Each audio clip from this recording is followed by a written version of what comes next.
시편 55편 22절 우리 같이 보겠습니다. 시작. 내 짐을 여호와께 맡기라. 그가 너를 붙드시고 의인의 요동함을 영원히 허락하지 아니하시리로다. 아멘. 네, 하나님께서 우리에게 하시는 말씀은 내 짐을 맡기라는 것입니다. 우리가 이 땅에 살다 보면 짐이 항상 있습니다. 어떨 때는 작은 짐이면 가벼우니까 내가 짊어지고 얼마든지 갈 수 있습니다. 급하면 뛰기도 하죠. 그런데 가벼운 짐만 있는 것이 아니라 무거운 짐이 임할 때도 있습니다. 한 가지가 아니라 두 가지, 세 가지가 동시에 내가 짊어져야 될 때도 있습니다. 안 짊어지고 회피하는 짐도 있지만은 나하고 뗄래야 뗄 수 없는 짐들이 있죠. 이 가족은 뗄래야 뗄 수가 없습니다. 또 내가 해야 될 일이 있습니다. 그 일을 해야지 내가 먹고 살지 않습니까? 싫어도 출근해야 되고 다른 거 하고 싶어도 하지 못하는 일들이 있습니다. 내가 짊어지고 가야 돼요. 그래서 사업도 짊어지고 가야 될 짐이고 출근해서 일하는 것도 짐입니다. 학생들 보세요. 얼굴이 환한 학생들 없습니다. 공부를 잘하건 못하건 공부가 다 무거운 짐입니다. 공부 잘하면은 기쁠 것 같죠? 그 학생들 짐이 많습니다. 누구나 짐이 있어요. 참 이상해요. 돈을 많이 벌면 짐이 없을 것 같은데 이렇게 하루에 아침에 경제 상황이 바뀌니까 고민이 많습니다. 없으면 없는 게 짐이고 있으면 있는 게 짐이에요. 금리가 바뀌고 환율이 바뀌고 경제 상황이 이렇게 바뀌니까 재산이 많으면 많을수록 얼마나 그 고민이 많아요. 짐이 많은 거예요. 나이 들으면 또 자식한테 물려줘야 되잖아요. 그럼 어떻게 해야지 절세를 잘할 수 있을까? 세금을 어떻게 해야 될까? 재산 많은 사람의 고민은 세금 문제입니다. 그 고민이 이루 말할 수가 없어요. 나이를 먹으면 먹을수록 없으면 괜찮은데 편안하게 자식들이 부모를 섬기면서 살 수 있어서 괜찮을 텐데 부모가 재산이 많으면요 죽는 날까지 그 세금 문제, 상속 문제 때문에 고민이 많습니다. 심하면 어떻게 됩니까? 부모 죽은 다음에 자식들이 재산 때문에 소송 걸고 변호사 사가지고 법정에 들락달락거리느라고 변호사 주머니 배불리게 해줍니다. 그러니까 인간은요 돈이 많으면 평안할 것 같지만 그거 얼마 못 갑니다. 많아서 하는 고민과 짐들이 또 있어요. 없으면 또 없어서 수고하고 무거운 짐들이 있습니다. 그래서 성경 말씀이 딱 맞는 것 같습니다. 부하게도 마옵시고 가난하게도 마옵시고. 왜? 너무 부하면 하나님과 멀어지고 안 믿어요. 너무 가난하면 또 하나님을 원망해요. 그래서 부하게도 마옵시고 가난하게도 마옵시고 라고 나와 있습니다. 그 심령이 이해가 갑니다. 그런데 성경은 무슨 짐이 있든지 간에 공부하는 짐이건 사업하는 짐이건 직장에 대한 스트레스건 또 가족들이 어려운 가운데서 고생하는 것 때문에 그것이 짐덩어리건 간에 하나님께 맡기라는 것입니다. 근데 성경 표현을 잘 보면은 그가 너를 붙드시고 의인의 요동함을 영원히 허락하지 아니하시리로다 그랬습니다. 하나님께 맡기면 하나님이 붙들어 주시고 그 다음에 어떤 일이 일어나는가? 요동함을 영원히 허락지 아니하신다 그랬습니다. 짐이 많은 사람은 요동이 심합니다. 불안하든지 괴롭든지 슬프든지 좌절이 되든지 하죠. 그 짐을 내가 다 담당할 수 있으면 불안하지 않아요. 왜?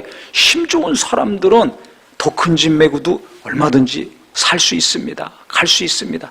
근데 힘이 없는 사람, 하루하루 사는 것도 힘든 사람들이 있습니다. 어떤 경우는 숨 쉬는 게 힘든 사람도 있어요. 그 제가 겪어봐서 합니다. 밤에 숨을 못 쉬어요. 숨을 못 쉬어서 깹니다. 너무 설교하고 기도 인도할 때 있는 힘을 다하고 목숨 걸고 하니까 폐에 부담이 돼가지고요, 잠에 자다가 숨을 잘 못 쉬어서 깨요. 숨 쉬는 거 굉장한 겁니다. 잠잘 때다 편안하게 숨 쉬잖아요. 잠 못 자도 숨은 쉬잖아요. 근데 자다가도 한밤중에 자다가 숨이 막히고 답답해서 깹니다. 숨을 못 쉬겠어요. 그러니까 폐도 말이에요, 뭔가 팍 압력이 가해지면 자고 싶어도 잠을 못 자요. 눈이 떠지고 몸이 일어나지고 창문을 열어야 됩니다. 뭔가 감당할 수 없으면 그렇게 힘든 거예요. 숨 쉬는 거 얼마나 쉽습니까? 그런데 그거 자체도 힘든 겁니다. 내가 감당할 힘이 없으면 그 짐이 무겁게 여겨지는 거예요. 젊었을 때는 기도도 감당하고 봉사도 감당하고 헌금도 감당하고 또 직장일도 감당하고 사업도 어떤 사람은 2개, 3개씩 하고 하루에 몇 가지씩 일을 하면서도 건강이 좋으니까 그것도 다 육체도 감당하고 믿음도 좋으니까 그것 교회 일도 감당하고 정신력도 좋고 의지도 강하니까 어려운 일이 있더라도 그거 극복하고 합니다. 근데 평생 그렇게 살지 못합니다. 어느 날 기운이 빠질 때가 있어요. 의지도 약해질 때가 있어요. 왜 그래요? 짐이 무거워지면 그렇게 됩니다. 아무리 젊은이라 할지라도 육체는 힘이 넘치지만 마음에 힘이 없어요. 그러면 부모들이 볼 때, 어른들이 볼 때 아무것도 아닌 것 같지만 젊은이들은 그게 굉장한 무거운 짐입니다. 이걸 내가 할 수 있을까 없을까? 불안하죠. 불안해. 마음에서부터 요동이 일어나요. 요동이 일어나는 거예요. 불안해요. 흔들린다는 겁니다. 내가 이거 투자해가지고 이거 과연 잘 할 수 있을까? 불안하죠. 마음이 불안하면 요동이 일어나는 거예요. 있어도 요동해요. 내 돈으로 하건 남의 돈으로 하건 있어도 요동해요. 확신이 없으니까.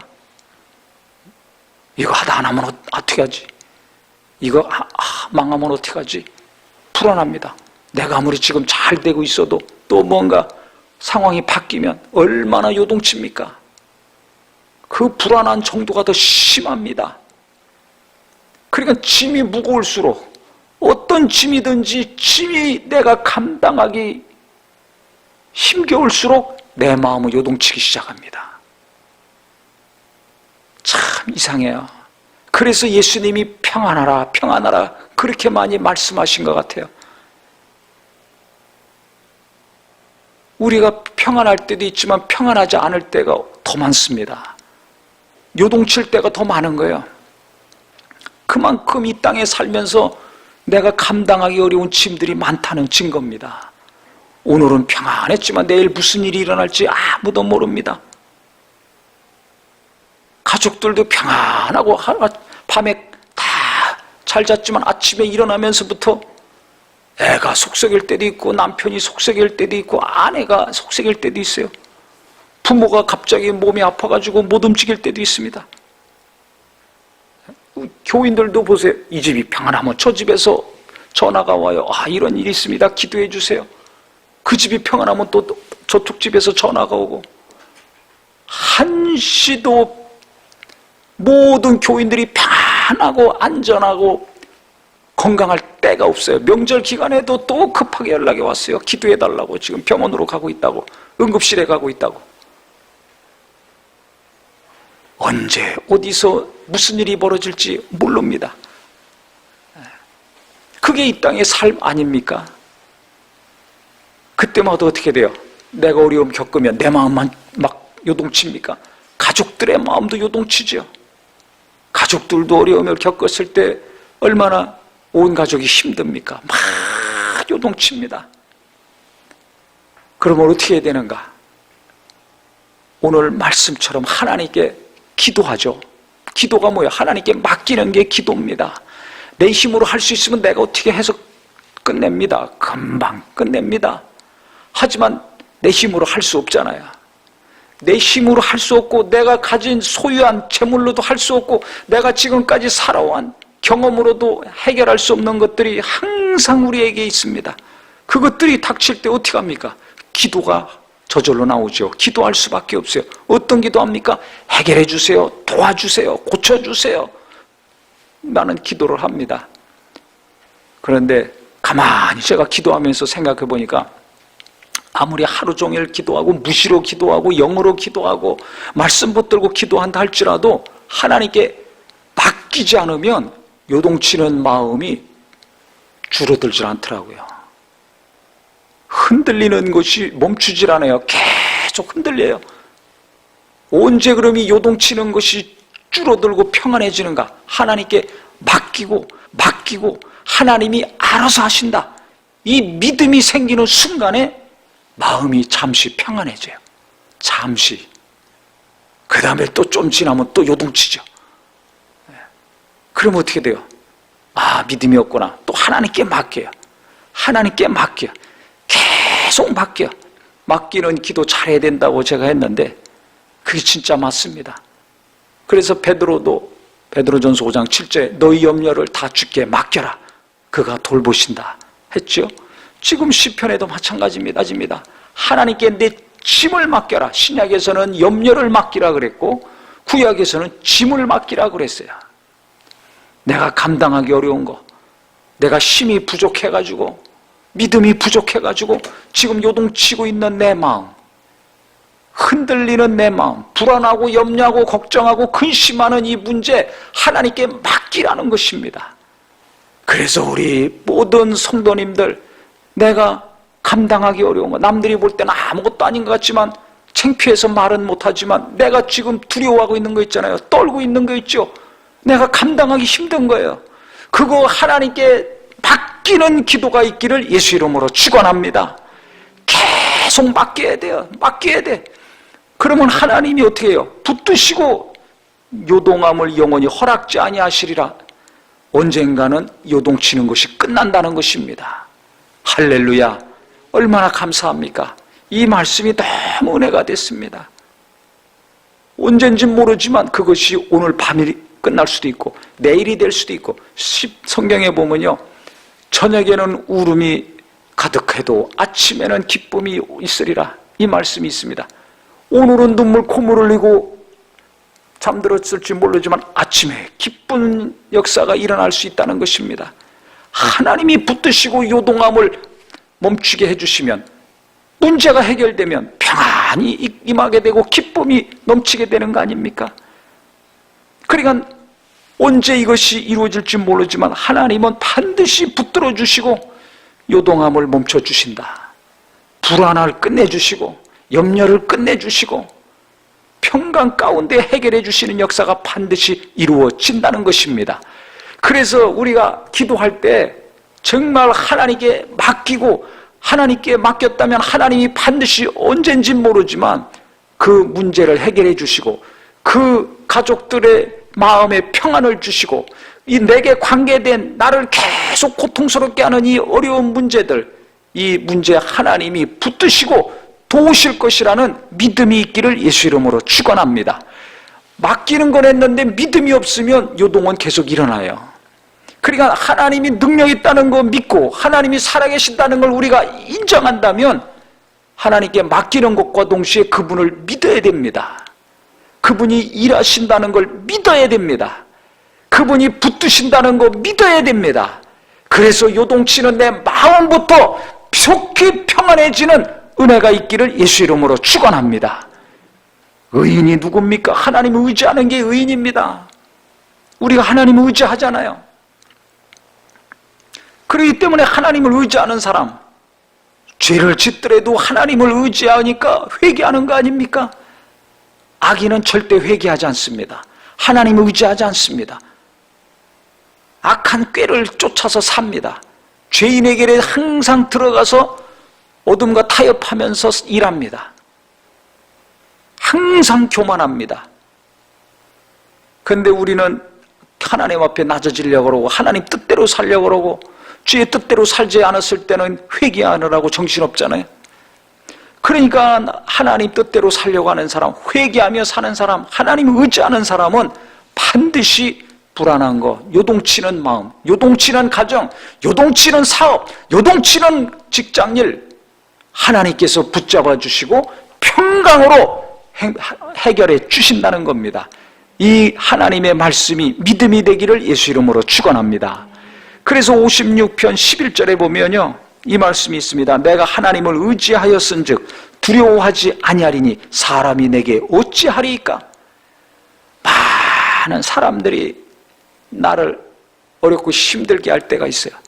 아니면 악한 영들이 막 수시로 의심을 집어넣고 불안하게 하고 시험 들게 하고 막 화나게 하고, 베드로 마귀가 밀가부르게 했다고 예수님 말씀하신 것처럼 막 믿음에서 떠나가게 밀가부르다 할 때가 있고, 공부 못하게 밀가부르 할 때가 있고, 신앙생활 못하게 또 막 방해하고, 사업도 방해하고, 자식들도 방해하고, 얼마나 밀가부르다 할 때가 많이 있습니까?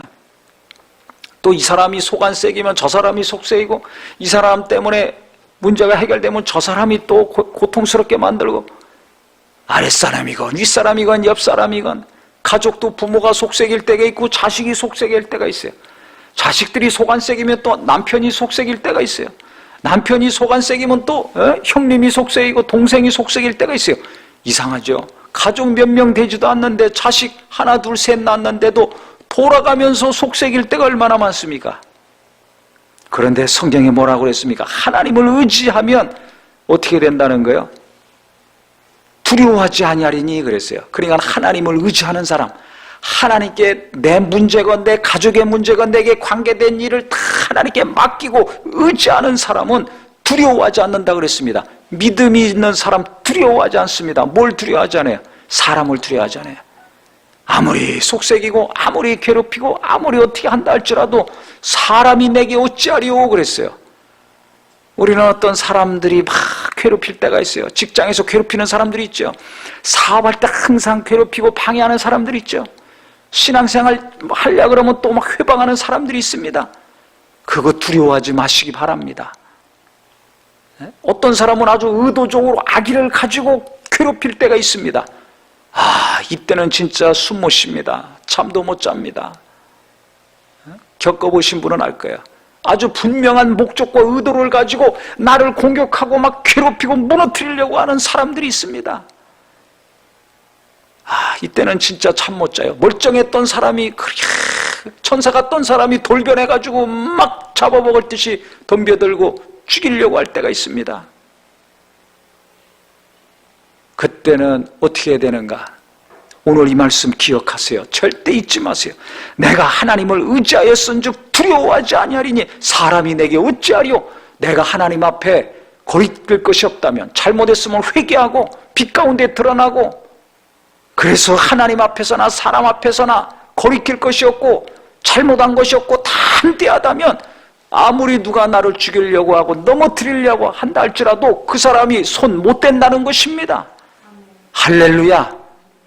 그래서 어느 누군가가 막 괴롭히고 죽이려고 덤벼들 때, 나를 무너뜨리려고 덤벼들 때 이 말씀이 얼마나 위로가 되고 힘이 되는지 모릅니다. 내가 하나님을 의지하리니 사람이 내게 어찌하리요? 하나님이 나와 함께 하시는데, 하나님이 나를 지켜주시는데, 하나님이 내 가족을 지켜주시는데, 하나님이 교회를 지켜주시는데, 하나님이 내 일을 지켜주시는데, 그가 아무리 힘 있고 유명한 자고 아무리 머리가 있고 아무리 수많은 사람들을 미혹해가지고 공격하려고 한다 할지라도 사람이 어떻게 내게 하겠느냐? 꼼짝 못하게 하나님이 그들을 물리쳐 주시고 지켜주신다는 것입니다. 이 하나님을 믿으시기를 예수 이름으로 축원합니다. 그래서 두려워하려면 하나님을 두려워하세요. 힘 있는 사람 두려워하지 말고, 나를 욕하고 공격하는 사람 두려워하지 말고, 나를 죽이려고 하는 사람들 두려워하지 말고 하나님을 두려워해야 됩니다. 그래서 잘못한 거 있으면 하나님 앞에 철저히 회개하고 돌이키고, 사람 앞에 잘못한 것이 있다면 인정하고 정말 정직하게 사과하고 용서를 구하고, 그 다음에 빛 가운데 드러내면 원수가 틈탈 수 없어요. 어떤 누가 뭐라고 하더라도 그 사람이 나를 어떻게 할 수 없습니다. 성경에 분명히 말하고 있잖아요. 사람이 내게 어떻게 하리요? 하나님은 어떻게 하실 수 있지만 사람은 못합니다. 하나님이 나를 붙들고 있기 때문에 그들이 손 못 대는 것입니다. 할렐루야. 하나님이 내 자식들을 아무리 원수들이 밀가부로다 한다 할지라도, 누군가가 미혹하고 유혹하고 막 뺏어가려고 한다 할지라도, 타락시키려고 한다 할지라도 하나님이 붙들고 있으니까 내가 하나님께 맡기고 하나님을 의지한다면 하나님은 내 기도를 들으시고 내 자식을 붙드시고 내 가족들 붙드시고 내가 하는 일 붙드시고 요동치 않게 하실 뿐만 아니라 사람이 어떻게 하지 못하게 막아주시고 보호해 주신다는 것입니다. 할렐루야! 할렐루야! 얼마나 감사합니까? 그래서 우리가 하나님께 맡기고 하나님을 전폭적으로 의지하면 감사기도가 나옵니다. 하나님이 붙드시고 도와주시고 평안을 주신다는 것, 요동치 않게 해결해 주신다는 것이 믿어지기 때문에 감사가 나와요. 그래서 감사가 최고 신앙의 정점입니다. 말로만 감사가 아니라 감사가 최고의 정점이에요. 진짜 하나님께 맡기면 감사가 나와요. 하나님을 진짜 의지하면 감사가 나옵니다. 또 조금 있다 불안하고 또 불안하다 할지라도 또 하나님께 맡기고 또 하나님을 의지하면 불안이 떠나가고 감사가 나옵니다. 요동치던 마음이 평안해지고 감사가 나오게 돼 있습니다. 그래서 내가 진짜 믿음이 있는가 없는가는 내 입에서 감사가 나오는가 아닌가, 그거 보면 알아요. 저 사람이 믿음이 있는가 없는가는 저 사람이 감사하며 주님을 찬양하는가, 아니면 맨날 눈물만 짜고 징징거리는가. 기도는 열심히 하는데 감사가 없어 맡기지 못하고 하나님 믿지 못하다는 증거입니다. 성경은 맨날 보는데 감사가 안 나와 그 말씀 전폭적으로 믿고 의지하지 않았다는 증거입니다. 그렇기 때문에 우리 모두가 하나님 말씀 한 구절을 보더라도, 기도를 한마디를 한다 할지라도 하나님께 맡기고 하나님이 말씀하셨다면 그것을 믿고 하나님을 의지할 때 사람도 어찌할 수 없고, 누가 공격하고 누가 밀가부로 하든지 하나님은 요동치는 것을 평안하게 막아주시고 지켜주신다. 이것이 믿음이 되셔서 전능하신 하나님을 믿을 때 감사의 고백이 나오는 우리 모든 성도가 되기를 예수 이름으로 축원합니다. 예수 이름으로 축원합니다. 같이 기도하겠습니다.